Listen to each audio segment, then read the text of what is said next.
Buenos días, mi nombre es Rosa Clotilde Lagunas López. Mi número de matrícula es MX008050. Mi materia son juicios orales. Los juicios orales, un caso bajo el nuevo sistema de justicia penal. Empieza en el momento en que se realiza la denuncia o en su defecto con la detención del imputado, pero que sigue después conoce las tres etapas. La primera es la investigación posterior a la denuncia, que se tiene que asegurar que se cometió un delito y quién es la persona que probablemente lo cometió. De esto se encargará el Ministerio Público y las policías.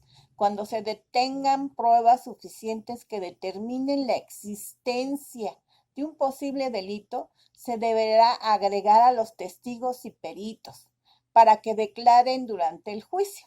El caso pasará al juez de control, quien analizará la información y autorizará al Ministerio Público a llevar a la persona imputada a un juicio. En ese momento se deberá acusar formalmente al imputado en una audiencia pública. Segundo, intermedia. Durante esta etapa se desarrolla un debate en el cual participará el imputado y la víctima. Tanto el Ministerio Público como la defensa presentarán sus pruebas ante el juez de control y él las aprobará, las que pueda llevarse la siguiente fase. Lo tercero, pues el juicio oral. El juez de juicio oral escuchará al acusado y al acusador, examinará las pruebas que se exhiben en la interrogación para finalmente dictar una sentencia en la que explique oralmente si el imputado es inocente o culpable. Recuerda que en el nuevo sistema de justicia penal contamos con las opciones de alternativas en caso de que se presente un delito no grave. ¿Dónde puede llegar una solución sin tener que llegar a un juicio? Esto permite agilizar el proceso y lograr de un común acuerdo de manera más sencilla y práctica.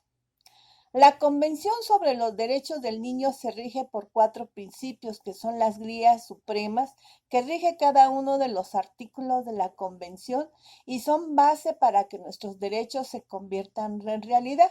Son las siguientes. Principio de no discriminación, artículo 2. La Convención nos aplica a todos los niños cuando sea nuestra raza, religión, habilidades, sin importar lo que digamos o pensemos, cuando quiera sea el tipo de la familia de la que vengamos, sin importar dónde vivimos, qué idiomas hablamos, qué lo hacen nuestros papás.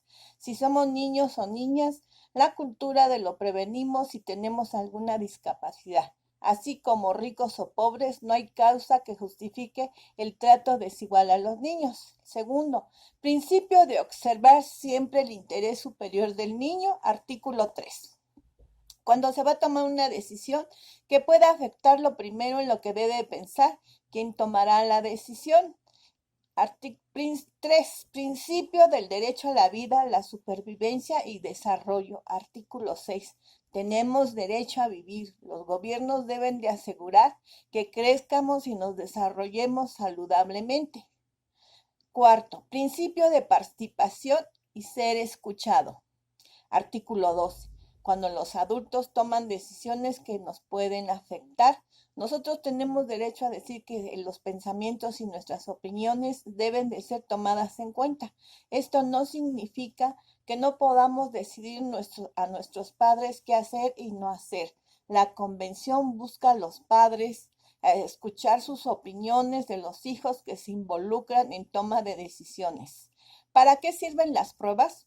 El proceso de desahogo de pruebas en un juicio oral es una actividad judicial que se utiliza en el juicio para verificar la veracidad de los hechos presentados en un litigio como objeto de prueba y determina el valor que deben tener los medios probatorios en el procedimiento.